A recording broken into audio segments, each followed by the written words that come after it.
Yo, yo, yo, what is good, everybody? Welcome back to another episode of NBA to the Galaxy Pod, presented to you by DSM Media, as well as your host, myself, Slim. You can follow me on X at R2R30111.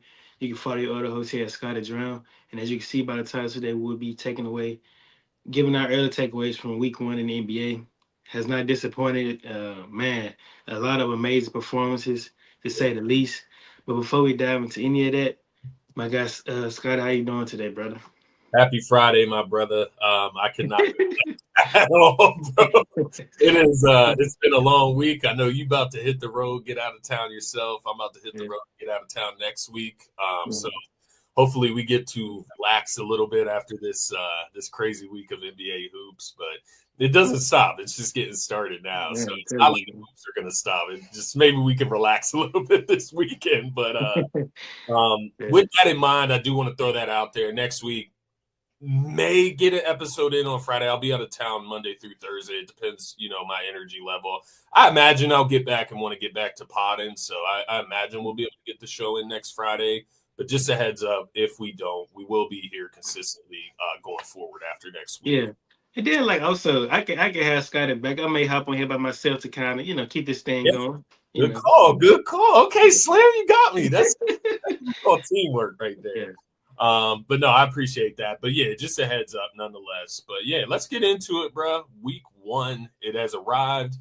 It still isn't over. We still got the weekend to finish us off Mhm. here, Oh but yeah. Oh yeah. plenty of action so far, man. So where do you want to start, my man? Hey man, let's start out by recapping day one, opening day. The Yes, sir. Rockets versus the Oklahoma City Thunder, the defending champions. And man, that game did not disappoint. They went to two overtimes.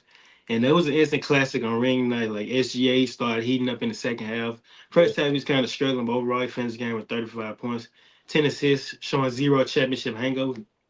And Alperen Şengün, man, what a performance! 39 points and he had five threes. I'm not gonna lie, he kind of shocked me with some of those threes he was hitting. I didn't think he could shoot from that deep, yeah, but he was knocking them down. And yeah, like Kevin Durant started, finding his rhythm within the floor of that offense. But nonetheless, it was an instant classic. So overall, the Oklahoma City Thunder ended up getting the dub. I think final score was 125 to 124. yeah. Kevin Durant ended up fouling out, and was it overtime or before overtime? I think it was overtime. I I want would. to say. It was definitely in overtime. I'm just wondering if it was in double OT or the first OT.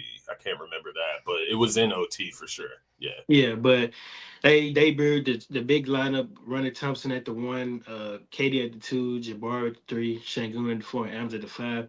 It was working to an extent, but you can kind of tell this team is definitely going to need a true point guard in that starting lineup. Like with all due respect to A-Man, he still got ways to go to being like a starting PG in his league, Yeah. and he didn't even finish the game. He was cramping up. From what I was seeing, so yeah, but nonetheless, man. OKC composure late proves why they're the defending champs, like big free throws, steady poise, and their deep bench execution. And also shout out to Chet, man, because he was cooking. He started off um, being aggressive, and the way he was moving, you can tell that he was locked in for sure. But those are my takeaways, man. An instant classic, and I disappoint. Yeah, it was a great way to start the season. Double overtime. It was obviously just fun to watch these teams compete at a high level in clutch moments this early in the season. To your point, I thought OKC was looking like they're just continuing what they were doing last year. There was no J Dub in this one, so they didn't have as much firepower. But to your point, the bench depth showed. Chet stepped up early in this one to kind of carry them while SGA was figuring shit out. Mhm. Obviously getting double teamed all that. Houston made a great point to kind of keep all attention on him in the first half, but I feel like Chet kind of opened up the floor with his floor spacing, him attacking the rim, attacking the boards early on in that game. So he looked great. He actually fouled out in the fourth quarter, maybe Who are you talking about? OT. Chet. Chet.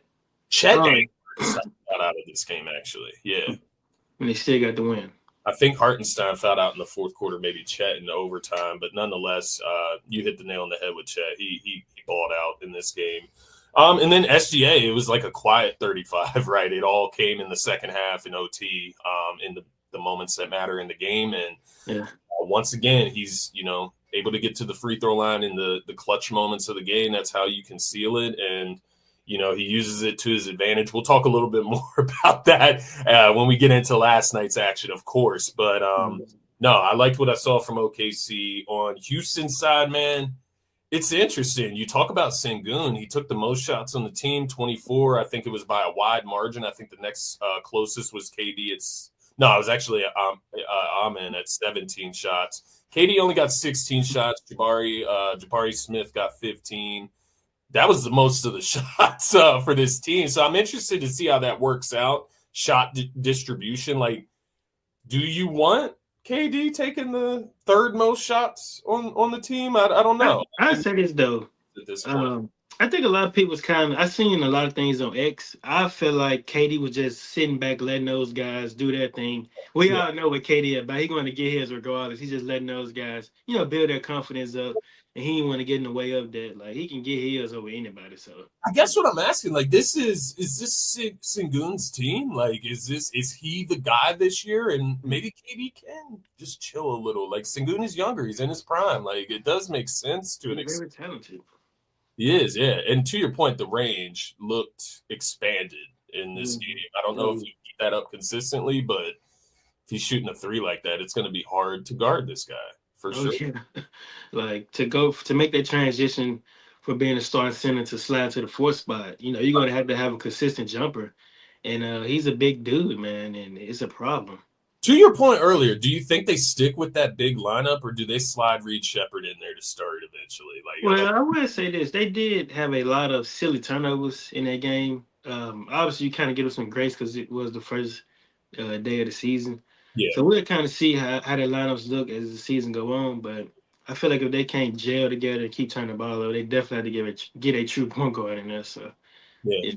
The thing about Reed was down the stretch, he did get those minutes in OT for when he went out with the cramping issue in his calf. Mm-hmm. They struggled defensively. That was the problem. Yeah, they was definitely picking on him though. Yeah, definitely. So that's just something to keep your eye on. I did think early on he was shooting the ball well. He looked good when he came in off the bench, Reed Shepherd, that is. But yeah, we'll see how it plays out, man. Let's get to that second game of opening night. We had the Warriors taking on the Lakers. Yeah. Your Warriors, man. Yes, sir. This one, brother. Hey, man, Warriors taking 119 to 109. Man, it was amazing, bro. Like, Jimmy really shocked me the way he came out, just being aggressive. He finished the game with 31 points. And was it 16 free throws? 16 to 16 from the free throw line. They just couldn't stop fouling the dude. To be more exact, though, like, I was kind of curious what was JJ Redick, theory about putting Gabe Vincent on Jimmy. Because that's free eats. Like, he was just having his way with him. Yeah. And it's the same way when he had Gabe Vincent on Steph Curry. He was having his way. Steph finished the game with 23 points.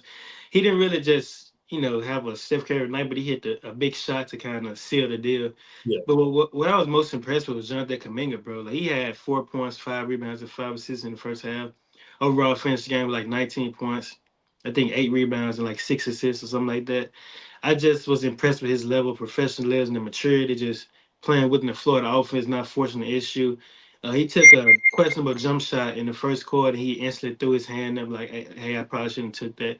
That's the growth that you like to see from a young player in this league. And, he was going Luka pretty much the whole night. Although Luka did finish the game with 43 points, it was hard 43 points. He was challenging and made him earn everything. So, nonetheless, man, I love what I seen Draymond orchestrating the offense, being that defensive anchor. Buddy Hill came to the game and was lighting it up from 3. He had 17 points in like 14 minutes, I want to say, 5 threes. So it was a good matchup, bro. From my Warriors side of things. From the Lakers side, though, bro, man, a lot of Lakers fans are very disappointed in DeAndre Ayton. Like, they instantly said that they regret signing him. But I feel like it's one game. You shouldn't just overreact. But they said they didn't like what they seen from him. So we'll kind of see how that go. You should talk to Jared Vanderbilt because he need to work on that shot, bro, because that did not look good. He shot the ball and it was an air ball. But Marcus Smart, though, bro, I don't know what the fuck is wrong with this dude, bro. But this man trying to injure our players out here, bro. Like, this, I didn't know he flopped this much, bro. I didn't know he does that because Like the way he was just flopping out screens and shit. Like he had like 4 personal fouls in the first half or something like that. Just being too aggressive. But no, I just love what I seen from our team, and it was a great way to start the season off for sure. Al Horford looked pretty solid in his minutes. The rookie we got, Real Richards. I love what I seen from him. But overall, man, it was a great team win to start the season off. Yeah, no, I tend to agree with everything you said. I think this was kind of how I saw this game playing out. A LeBron-less Lakers. I mean, we talked about it coming into the season. I'm not high on this Lakers team. I mean, it's Luka, it's LeBron, and then whatever the fuck else that you want to call the rest of that team. Like Austin Reeves, solid. He got some He's solid. buckets, but DeAndre Ayton is what he is, man. Like he is.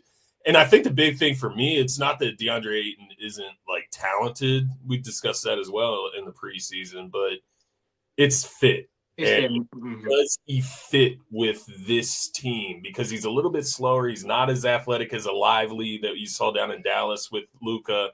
And, you know, Luka himself is a little bit slower pace, right? So it just doesn't seem like a good fit for me. I feel like Luka needs like that athletic rim running big that's going to rebound, play defense, and catch oops because he's great at passing, right? And I just don't think that DeAndre Ayton is that. I think they got what, Marcus Smart. Marcus Smart is approaching washed, if not already washed. Gabe Vincent, he'll get hot at nights, but what really is he? Rui, he's had, you know, moments with the Lakers, but he still is what he is. It's like a pack role player type of guy. Like I don't like this Lakers team. I think the Warriors ultimately did what they're supposed to. It's why I think Luka is going to be in that MVP conversation because he has to produce. Otherwise, his team is not going to compete night to night, man. Especially with Bron out, like he's going to have to drop 35 to 40 a night just to have a chance. Yeah, but on the Warriors side, man, I like what you said. I think it was just like a well spread out game. You did get the big Jimmy game, but you got to see flashes from just about everybody you want to see them from. And Kuminga, to your point, man, 17 points, 9 rebounds, 6 assists. He was 4 for 6 from the three-point line. It's efficient. It's the way you want to see him play within the offense. And it's exactly what we were wondering last season when we're seeing Kuminga with these, you know, DNPs and not looking like he's really fitting into the fluidity of the offense. It didn't really make sense. Looks a lot better this year now that you got that contract ironed out and his role ironed out. Mm-hmm.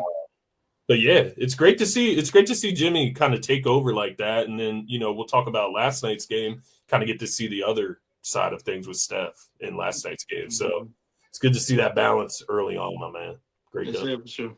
Yeah, well, Kuminga, to your point, like Jimmy has taken him under his wing as well, just kind of guiding him, and you can tell. Yeah, just you can tell you see the game a lot easier now. So kudos to Jimmy for that being a vet. Yeah, no, that's a great point because Jimmy is like that's one thing you cannot deny about Jimmy. IQ, his knowledge of the game. He obviously studies the game a good bit and plays very smart. So if he can just pass any of that on to Kuminga, it's going to be a wealth of knowledge for young JK. So I'm with you. Great opening night all around, man. Let's go to night 2. Let's start there. Where do you want to start on night 2, brother? Night 2. Let's start off with your 6 interceptions, man. No better way to, let's talk about your team for a minute. But now, man, 6 versus Celtics. Final score is 117 and 116, right? Another close game, yeah. Yeah, man, VJ, man, shout out to him. 34 points, the third highest debut in NBA history, correct? I don't know if I'm right on that. Okay. Yeah, and then also Tyrese Maxey added 40 points to that, creating one of the best backcourt performances of the week, I'd say. Yeah, I didn't get a chance to watch the extra game, but I did go watch the highlights. And man, VJ, bro, like his bounces is serious. Like you had told me that he reminds you of Anthony Edwards, and I can see why you would say that. Like the jump shot is kind of similar in a sense. He gets lift on the jumper. Yeah, it's an actual jump shot. Not every player has an actual in the air jump shot, But yeah, we didn't see too much from Joel Embiid. He only played like 22 minutes or something like that. So, yeah, it's not much to say about him, but I'd say VJ is the player of the game that most got to discuss here. Making his case to be Rookie of the Year. If he can follow this performance up with another big performance and it just continues to linger on, I don't see why he won't win Rookie of the Year or be in that conversation for sure. Yeah, and then like I said, Tyrese Maxey did his thing. Overall, the team looked pretty solid. Boston, new look. Anthony Simons over there, he looked promising. Jalen Brown, they still got some things to figure out. So, but nonetheless, shout out to the Sixers for getting the dub. Yeah, no, it was a very interesting game. And to your point, I'll start with the Celtics here first, and then migrate over to the Sixers. But the Celtics, man, there was moments in this game where they looked like the previous Celtics of past couple of seasons where they space the floor, they're able to hit threes, they're able to hit timely shots. Derek White timely shots. Jalen Brown started getting it going in the second half. And then they were just getting to the free throw line at will in that third quarter specifically. But, this was kind of a breakthrough type of game for the Sixers. The Sixers just don't win games like this, bro, in the past couple of seasons. Like throughout Embiid's tenure, you'll get these Celtics matchups and, Tatum will be out or Brown will be out of the lineup. And you think going into it, like, yeah, the Sixers should run away with this, or the Sixers should definitely win this. And the Derek Whites of the world destroy us, man. It just happens. The Peyton Pritchards of the world destroy us in these moments. And they were able to kind of break through in a sense. And it gives me hope for this season because of Embiid's lack of production in this game. 4 points in 20 minutes in this game. He was 1 for 9 from the field, 0 for 4 from the 3-point line, 6 rebounds, 2 assists, a few turnovers mixed in there as well. Still win this game somehow. That's just like not something that could ever happen in the past. And I think to your point, it speaks to VJ, his addition. Obviously, Maxey coming out and getting back to that efficient side of Maxey, right? 7 for 9 from the 3-point line, bro. There was a point in the fourth quarter where Maxey he shifted this game. It was a double-digit lead for Boston. It was right at the beginning, and my man hit 3 threes in a row to basically get the Sixers back in like punching distance within the game. And then VJ comes through clutch moments, hits a like fadeaway jumper in the lane, off a pivot, a fadeaway mid-range jumper in the lane off of a pivot move for a rookie. It doesn't make sense. Then he comes down, he hits a Euro step, finishes with the right off the glass. Then he comes down, hits a 3. Then later on in the fourth quarter, he hits 2 clutch free throws. He did miss 2 free throws at the end, which obviously wasn't a great. He's a rookie, though. I'm not going to pay too much for that. I'm glad he's in those moments experiencing that. But, yeah, I'm excited, man. And just to throw a little bit of shine to the other guys as well, man, Dominic Barlow, he's a guy that I feel like people are going to need to kind of learn his name because I had to. I didn't know who he was coming into the preseason. Then I see him in the preseason starting lineup. But he is like exactly what the Sixers need at the 4, man. In this game specifically, he finished 34 minutes, 13 points, 8 rebounds, 5 assists, 4 for 8 from the field goal from the for the game, 4 for 8 for field goal range, right?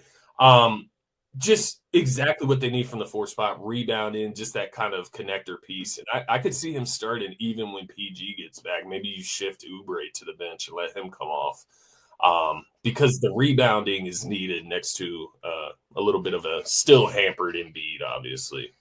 But, yeah, shout out to Jabari Walker, too. I liked what I saw from him. It's the hustle guys. We just, once again, have had type of players, man, that just fill in the margins. And then Quentin Grimes, he's just another guy that's got to kind of come along. He's still getting into shape. He doesn't look like he's fully conditioned just yet. But great opening night, brother. Great opening night for the Sixers, I should say. Second night of the season. But it's exactly what I wanted to see from them outside of Embiid. We definitely want to see some progress moving forward with him to give us hope there. But yeah, we got the Hornets on Saturday evening. So another chance for VJ to continue developing. Not as hard of competition as the Celtics, I would say, but the Hornets looked solid the other night. They got some good things going on there. But yeah, no, great game in the Eastern Conference. Eastern Conference Finals preview as well that night. Maybe the Cavs. I'll be honest, I didn't catch too much of this game. Obviously, I was watching the Sixers. It started like 30 minutes after. But Spida, Jalen Brunson, they have Jalen Brunson didn't have his spectacular form of game. It was more OG Anunoby was hot from the three. Mm-hmm. This one contributing, but I thought that was a great matchup on the second night of the season as well, man. Anything takeaways from that game, or do you kind of Yeah, that yeah. out? I got some notes here. So the Knicks win 119-111. OG Anunoby, to your point, dominates both ends, 24 points, 14 rebounds, setting the defensive tone early. Mike Brown pace and pressure system clicks. The Knicks look faster, more cohesive. The Cavs look very, very sluggish without that full roster. No Garland, no DeAndre Hunter, and so you kind of see that those gaps need to be filled with those guys, and they look very sluggish. Their bench scoring dried up late, and so yeah, like I just say OG was the main person. Like Brunson, he really struggled. He only made 5 shots the whole night. Mitchell didn't really do nothing too impressive, but it like I said earlier, the first game of the season, guys still got to get their feet wet, Yeah, so you don't want to take away too much. But OG was kind of the man with the plan during this game. So yeah, shout out to him. Mobley was pretty solid too. Um, yeah, that's pretty much it, man. You can tell that Mike Brown, the system he's trying to acclimate over here is, he can do something special for this team. yeah. No, I completely agree with you. It'll be interesting to see these teams moving forward. They've got some big matchups this weekend as well. The matchups will continue, so Mm-hmm. we'll see. But yeah, these teams were pretty beat up coming into these games. Even Carl Anthony Towns was like a game time decision for this one. He comes out, gets 19 and 11. Yeah, no, I don't want to penalize the Cavs too much. They were obviously playing without some guys, but it's still a good W for the Knicks nonetheless. Where Yeah. you taking next, my man? Man, the Magic versus the Heat, that was a pretty good game. Magic pull off the 125 to 121 comeback. Paulo and Wagner combined for 48 points, showing confidence under that pressure. I like what I seen from Tyus Jones coming off that bench, Yeah, being that veteran. Desmond Bain, his Magic debut, 23 points, adds another scoring punch to the team that they desperately needed. And yeah, man, the Heat blew a double-digit lead. They was up for the most part the whole game. Norman Powell finished the game with 28 points, but it just wasn't enough. And then I think I don't know if Terry was there playing that game, but I think that was they arrested him. Yes, yeah, they arrested him before. Yeah, the earlier that day before the game started. So interesting. yeah, yeah. Leading into But the game, yeah, nonetheless. shout out to Orlando for making the comeback, man. All those guys look nice. Paulo, he had, Paulo, Wagner, and Bain all had over 20 points, so that's pretty good. Yeah, no doubt, no doubt. I thought this game was interesting just because this is kind of like the passing of the guard in Florida basketball in a sense. You got Hmm. the Miami Heat who have kind of held it down. They've been that team in Florida for a long while now as far as competing at the highest level, but feels like a changing of the guard. It's now Orlando's time to kind of step back into that spotlight with Paulo and Franz leading the way, and Bane was just that perfect third piece to add to him. And then Hmm. you got guys off the bench as well. Anthony Black contributed. You mentioned Tyus Jones, That's it. Tristan Silva, 16 Mm-hmm. points, 3 for 5 from the 3 point line, 5 for 8 from the field. De Silva. Yeah, DeSilva. Yeah, DeSilva. So Okay, shout out to De Silva. Yeah, just you just mentioned him on the last pod. Yeah. yeah, yeah. They just have a plethora of guys options, right? Because next game it could be Anthony Black with 15, Hmm. Yeah, or it could be Jonathan Isaac. 10 points and 5 assists or something. So yeah. Jonathan Isaac didn't even. Did he get injured in this game or something? He probably just didn't play a lot. They probably going to load manage him. Coming off an injury, is that why? I don't know, but they probably just want to be careful with playing him. Gotcha. He only had 7 minutes. That's why I do ask that. But no, nonetheless, I thought it was a obviously a great game. We'll see what the Heat can do, man. You look at this matchup. I mean, I don't think the Heat should be controlling a game against Orlando in Orlando, but it is the start of the season. You give Orlando a little bit of grace. Hmm. Norman Powell, 28, 9, and 4 in this one. 4 for 8 from the 3 point line. So he continues. Angry Norman, man. Yeah, bro. You got 18 from Wiggins, 15 from Adebayo, 16 from Mitchell. Yeah, I'm interested to see what the Heat can do. Obviously, no Tyler Hero just yet, but what it look like when he's added back to the mix. So why are you on the Heat though? I'm curious to know why did Khalil Ware only get 14 minutes in this game. I don't know why. Like there's something that kind of drew my attention. 3 for 5 from the field.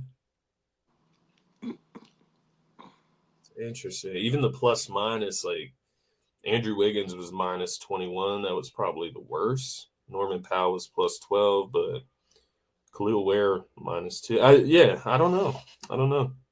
That's something they'll have to figure out because Leah Ware. given Hawkes Jr., 30 minutes versus Khalil Ware 14.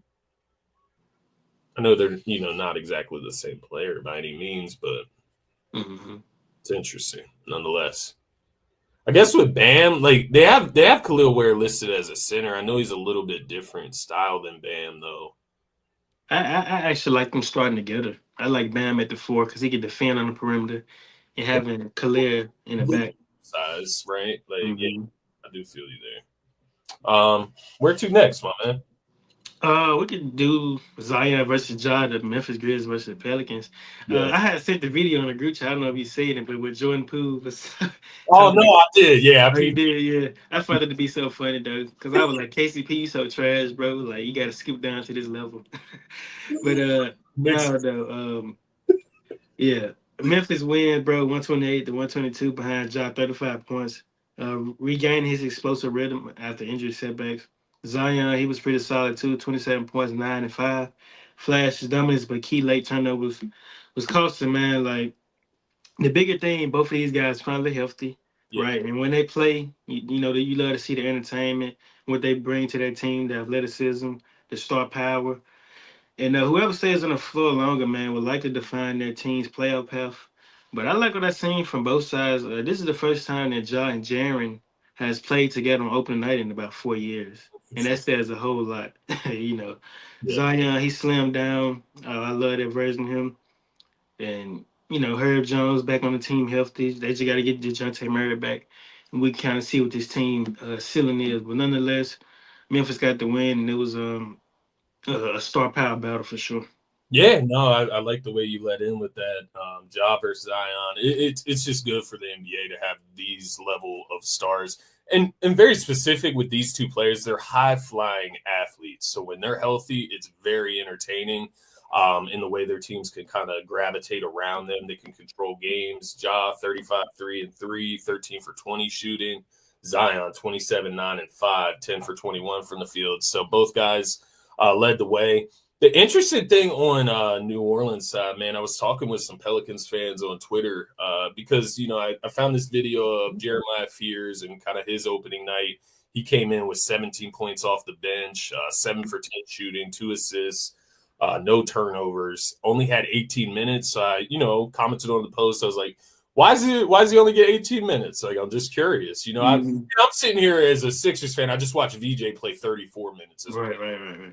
That's where my perspective is coming from asking that. But then I look at the rest of the roster, and a Pelicans fan commented back to me and it was like, what are you going to do? Cut minutes from Herb or cut minutes from Jordan Poole? Trey Murphy. And then once DeJounte Murray comes back, right? Like that's going to be another guy that's in front of him.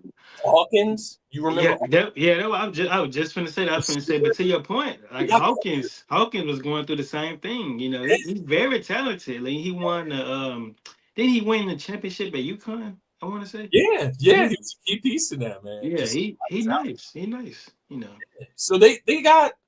I'm not going to call it a prop because it's a good thing to have this amount of guards. You even got Jose Alvarado, who did not play in this game. And obviously, we know he competes. It'll be interesting to see how this irons out for New Orleans. Do they try to move one of these guards just to make way for – because I think Fears is, like, really talented. I think for sure. He nice, for sure. Like – and we can kind of see what this team looks like when Derek Queen get healthy too. I like his skill set and what he can provide to this team, man. Yeah. Somebody just we're talking about young guys here. Somebody to keep an eye on for Memphis, and I only know about him as a rookie right now because he had committed to Duke. He was going to transfer from Washington to Duke and then just declare for the draft instead because he was getting highly talented. I'm talking about Cedric Coward off the bench for Memphis. Yeah, 14 points, 3 rebounds. He was 5 for 5 from the field in 22 minutes in this one. he is he was one of the most NBA ready prospects coming out of the draft. That's why he ultimately decided to leave and not go to Duke. But Okay. just a guy to keep an eye on, man. He's like this. I want to say 6'10", 6. Oh, whoa! I'm way off there. I was, I'm way off there, yeah. but yeah, he's super lengthy. I think that's why I got confused. But just a guy to keep an eye on in Memphis, there, man. But Yeah, yeah, but great for the league. I do yeah, agree. for sure. Also, while we're speaking on the Pelicans before we move on, I just seen that DeAndre Jordan has signed a contract with the New Orleans Pelicans for a 1 year, $3.6 million deal. So hey, shout out to DJ for. Does he get PT there? Do you think? I Like don't know. I mean, Looney is injured right now, so Looney's injured, I mean, maybe they can look at it from a veteran standpoint, like he can, be a vet to those guys, him and Looney. end of the bench type of guy. Yeah. Mhm. And if like Queen's obviously hampered right now, Yeah, you he's injured. Dickinson as well, who's a rookie. Yeah, shout out to Dickinson, man, my Jayhawk over there, bro. Yeah, he got 5 minutes in this one, so it is interesting. I'm curious, but they got Nisi starting. Obviously, we'll see where it goes for the Pelicans, man. Mm-hmm. What are you But gonna do you have anything else before we get to the big performance? Nah, man. I'll shout out Ant 41.7 rebounds, Oh yeah, Ant. but I Yeah, don't have too much from that. yeah, Ant. But Ant though, man, he was cooking, bro. He was cooking in the matchup against the Portland Trailblazers. But he was. He's Yeah, ready. He's ready. yeah, he's ready for sure. But What the those? big performance, yeah, the big performance of the night though, Yeah. Victor Wembanyama. There's you can kind of connect the dots here.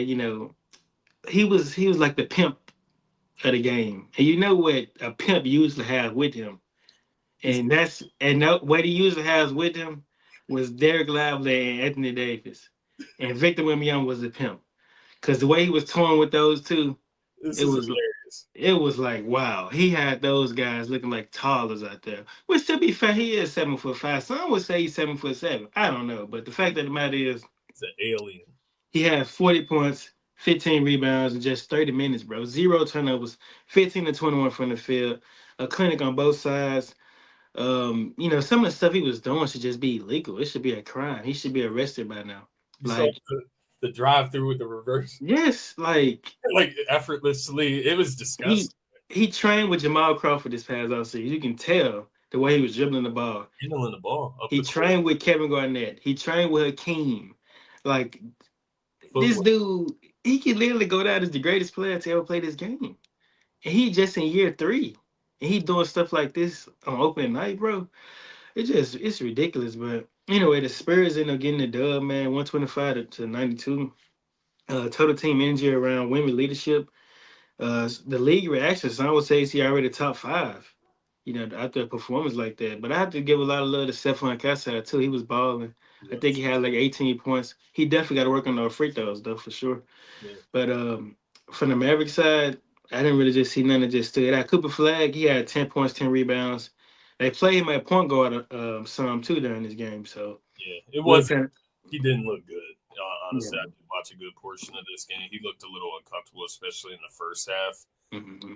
But I think that's going to be a lot of people when they go up against Wemby and he's in the paint waiting for you. Like, what are you going to do? Drive on the 7-7 guy that blocks everything? Like, to your point, bro, I did, and I know it was a little bit overreactionary. I can't remember if I sent it in the chat with you or if I just sent it to another chat, but I was watching that game and I was asking myself, like, is this guy the best player in the league right now? No, you definitely sent that in the chat. And I'm kind of joking, but like, if he's playing like he played that night, Who's stopping him? best in the league, like Who's stopping him? Yeah, exactly. The point where my man was, he was in the mid range, and to your point, he's working out with Hakeem. He has like the footwork now. And he just turns around and banks one off the glass, like a fadeaway mid-range jumper off the glass. Like, it just is the amount of skill that he's operating with, bro. I really can't even comprehend it when I'm watching. None of us can. Like, to your point, did you see the step back he did? The step back 3. Well, Lively fouled him. Like, and to your point, the leadership, the vocalness, right, of Wembanyama. he's out there screaming after dunks. He's blocking shots and flexing. He's going over to his bench and getting those guys hype. The whole team, to your point, feeds off of him. I saw Devin Vassell getting out on the break, feeding off of him. Stephon Castle getting out on the break, getting dunks, feeding off of Wemby. It just imagine when De'Aaron Fox comes back and Glad you brought him up. The court fast as shit, just throwing lobs to Wemby. How do you stop it? I don't know, man. Like, I'm glad you brought this up because I've been seeing a lot of people saying that the Spurs don't even need De'Aaron Fox. I disagree with that. Yeah, I disagree with that, bro. As somebody like Fox is only going to make this team better. They're not going to get any worse. They're going to get better. Yeah. Because what? If you add Fox to this team, who goes to the bench, do you think? Who do you think? So what was the lineup? Was it Castle, Vassell, Barnes, Wemby, and who else? Champagne. Champagne. Well, I feel like you have to have somebody like Champagne because Champagne is a shooter. Like he can shoot. He can really shoot. You don't need a shooter like that in the lineup. You can keep Barnes too, a veteran. He can shoot. It comes from Castle or Vassell, right? Yeah, I think so. But unless they were to just say we're gonna do Fox, Castle, Vassell, Barnes, and then Wemby. That wouldn't be the worst lineup because then that'll give Dylan Harper some time to come off the bench and run that second unit. So I have a hard time seeing them move Cassell to the bench. Mm-hmm. You know what I mean? It all comes down to fit too, though. Castle. I'm getting Vassell and Castle mixed up. Castle, but nonetheless, I have a hard time seeing him come from the bench. Mm-hmm. It all comes down to fit, though. At the end of the day, like you're gonna have Castle and Harper coming off the bench. Man. I don't know though, bro. It's like with Harper, you would get a lot of minutes this season. Yeah. If they do move Castle to the bench. Yeah. It's a good problem to have, ultimately. Sheldon Johnson next there too. It's a great problem to have. Yeah. How do you feel about the Spurs? Like, not trying to be too overreactionary. Are they they're a legit playoff team to you, or was this kind of like giving us a flash, but they'll come back down to earth a little bit? Like, how do you feel about that? I mean, we got to see what they look like with Fox first before we can just make that judgment. Because we got to see how he looks, with those guys. Because last season we didn't really see that a lot. So, yeah. No, I tend to agree with you, man. Great second night of basketball as well. Do we want to finish out with last night, and then we'll talk a little bit about our last segment as well? But yeah, man, we can talk about Oklahoma City versus the Indiana Pacers, NBA Finals rematch. They went to 2 overtimes, and that matchup did not disappoint. It definitely sucks. I was watching that game. I text you guys. I was like, man, the referees is really, really, really, really, really, really showing too much love to Oklahoma City Thunder. Yeah, like if you were just watching that game, just the way they was just showing them love, you can't touch nobody on that team. It's always something. It's like, man, like Rick Carlisle got a tech last night because he was just fed up with it. And I don't blame the dude. Like, obviously SGA is one of the hardest guys to guard in this league. And with him having the type of whistle he has, it just makes it even more harder. And it's very frustrating. Like I seen, is it Walker, Jarris Walker? He was guarding SGA last night, and he had fouled him. And you just see the frustration on his face. Like, you can't do nothing. You can't touch him. Can't get physical with him. And so, but no, SGA finished with a career high 55 points. What was it, 20? How many times did he go to the free throw line? 26 times. 26 times. 3 for 26. Yeah, so that kind of says a lot. Matherin, though, man, he was balling. Yeah. Pascal Siakam was cooking early on. But Matherin, man, he trying to get that payday because he didn't get a contract extension from the Pacers, so he was pretty huge. But no, overall, it was a fun matchup though. NBA Finals rematch without Halliburton or J-Dub, and they did not disappoint. Yeah, it was interesting. At first, when I looked at this matchup going into it, I thought, no Tyrese Halliburton. OKC will go into Indiana and kind of just take care of business, even without J-Dub. But Indiana came out and showed something. I think they showed that they're not going to, just bail out this season and fall out of the picture in the Eastern Conference. They're going to compete at a high level. Because if this isn't OKC that they give out this level of effort on that night, they're probably winning this game against anybody else, right? So I know hypotheticals, they don't matter, so you can throw that out. But ultimately, I thought it was a great performance from Indiana. It was a great showing, and it gives me confidence in kind of moving forward. To your point, Benedict Mathurin just looking so confident, and they're going to need him to be with Halliburton out. They're going to need that production and just that level of attention that a player like Mathurin can ultimately draw. Siakam, we know what he can do. He's been a part of, multiple finals teams now. He's going to give you efficiency. He's going to give you effort across the board. But, I look over on OKC's side, man. Wiggins with 23 in this game. He had, hit, 5 3-pointers, 5 for 9 from the three-point line. You have Mitchell coming off the bench. I think he had 26 in this game. The team is deep, man. He had, I think, 18 or 17 off the bench in the first game against the Rockets. So just another piece to the OKC puzzle that they're figuring out with J-Dub out right now, Topic out right now as well. It's just really hard to see this OKC team, barring health, not end up the 1 seed in the West. Like very early on, it's hard to see it otherwise right now, man. But great W nonetheless. 2 double OT games for OKC. Everybody's best shot this year for sure. There's somebody about the overtime games, man. You love me some overtime though, but what about that other overtime game last night? Man, hey, I ain't gonna lie to you, bro. I dozed off watching this game, bro.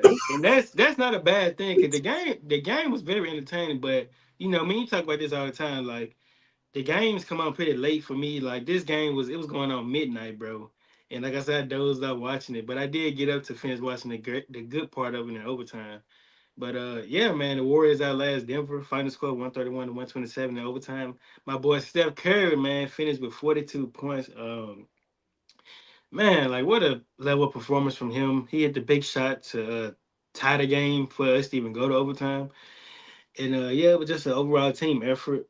The Nuggets side thing, though, Aaron Gordon, man, oh my God, 50 points. 50. 10 of 11 on threes. Was not missing.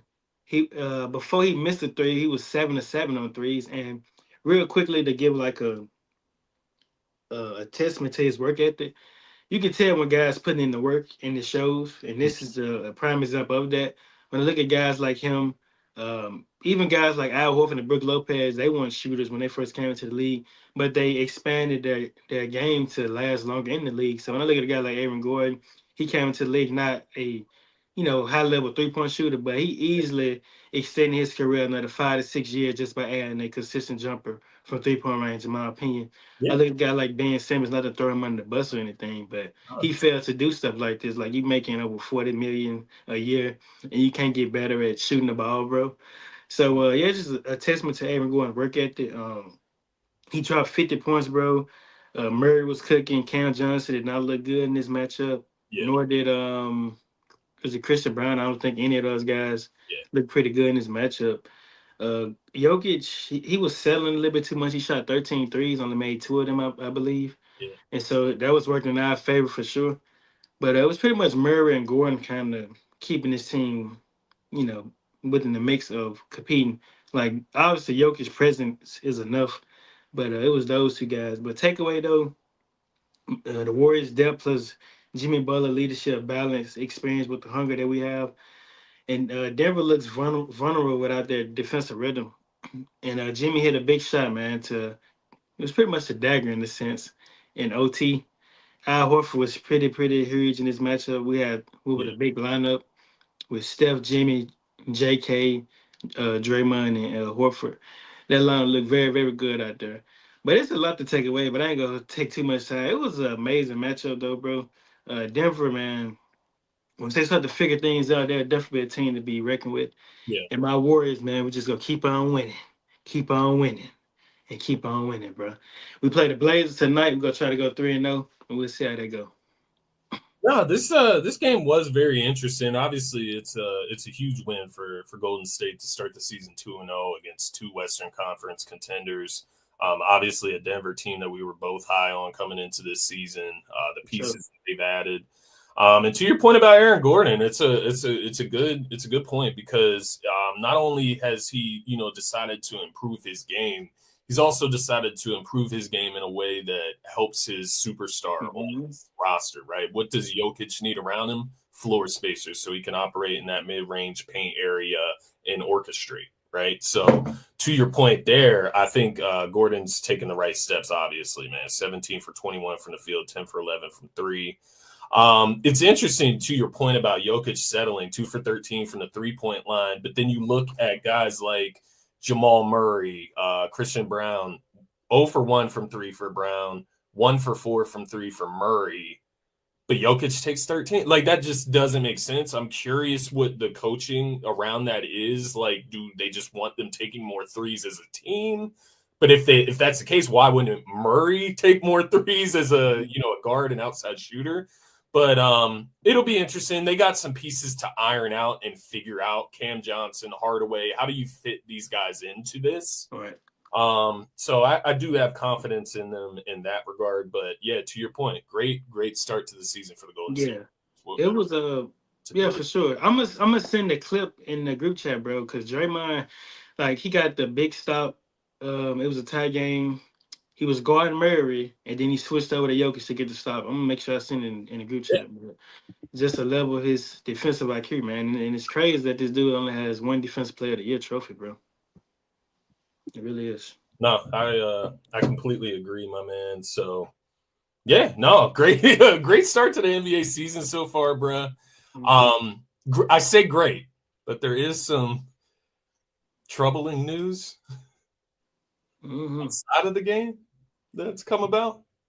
The off-court scandals, man. Terry Rozier and Chauncey Billups has been arrested. Chauncey Billups has been let go, though. I've seen that. Oh, but so did that happen today or no? Yesterday. Oh, okay. I didn't peep that. So it's two different things. Chauncey Billups got arrested for like some type of illegal poker games he was hosting. I don't know, something like that. Yeah. Terry Rozier, though, was arrested for being involved in gambling. When you take the over and under yourself, stuff like that. But I was watching NBA on ESPN. Now it's not NBA on TNT, with Charles Barkley, Shaq, and all those guys, because they switched over to ESPN now. Yeah. So I was watching those guys talk about it, and Charles Barkley pretty much said it best. Like, I'm not really one to call people names, but in this situation, how stupid can you be? And I'm talking about Terry Rozier, like, dude, you make $24 million a year. You really going to risk all that for potentially making, I don't know, at max, thousands and thousands of dollars. That does not compare to millions, my brother. And you're going to jeopardize all this. Like, it's cool to gamble here and there, but this is major, though, bro. Like, you putting not only yourself in harm's way, but your career, your family, even the Miami Heat, so it's just definitely unfortunate. They said that he allegedly leaked injury info for prop bets. And like I said, Chauncey Billups would connect to Ridge tournament. So both of them suspended indefinitely. We'll kind of see how Adam Silver handle this, but I'm going to say this and I'll be done with it. Anytime the feds get a hold to you, bro, it's that serious, bro. This ain't nothing that just like anytime the FBI get a hold to a situation, it's that serious. Like, this could have been going on for 2 years. They just been building the case up, and they have enough evidence to convict you. Yeah. But innocent until proven guilty. So we'll see how it goes, man. No, I'll say this, like, in my opinion, I like Terry Rozier and Chauncey Billups are cooked. Like, they're done. They're gonna get the hammer dropped on them. I'm just curious how deep it goes, right? Like, if Terry Rozier and Chauncey Billups, a head coach, is doing this, it can't just stop there, in my opinion. I feel like there has to be so many others that are doing this on the side with family members, friends, sending info, whatever it may be. And I'm just curious if this is the first of many indictments, convictions, different things like that. I do think it's interesting. We had a documentary about the NBA officials released a couple years ago showing how they were rigging games earlier, in the early 2000s, 90s. And, some of those officials are still in the NBA, but we're going to drop the hammer on players and coaches when they do it. I think that's very interesting. I think a lot of it, could be maybe the NBA trying to save a little face. Do they make those guys the glowing example and leave it there and just move on? It'll be interesting to see how this plays out, though, bruh. But ultimately, just not a good look as we start the NBA season. As great as the start has been, that off the court issue is obviously very ugly for the sport, man. Right. But yeah, bro. You got anything else before we get out of here, bro? Hey, man, that's pretty much it, man. Make sure you guys subscribe to the YouTube channel and turn on notification buttons on so you don't miss any more of this great content moving forward. Follow the TikTok at NBA to the Galaxy Pod. I post clips on there just in case you guys missed the full episode, kind of get you guys catched up on everything. And now, man, like my guy Scotty going to be out of town, so we'll see if we're able to kind of link up and do it. If not, more so than I'll probably hop on here by myself and just recap week 2. I'll get involved in the comments. I'll be here. Yeah. So we'll kind of do it like that. If not next Friday, though, we'll get it in. If you can't get it in solo, we'll get it in next Friday. I'll make that commitment for you. Okay. All right. Let's do it. Yeah, well, that's pretty much it. And with that being said, we out. Peace. All right, my brother. Happy Friday, everybody. Peace. Enjoy your week. Enjoy the hoop slate. Yes, sir. Yes, sir.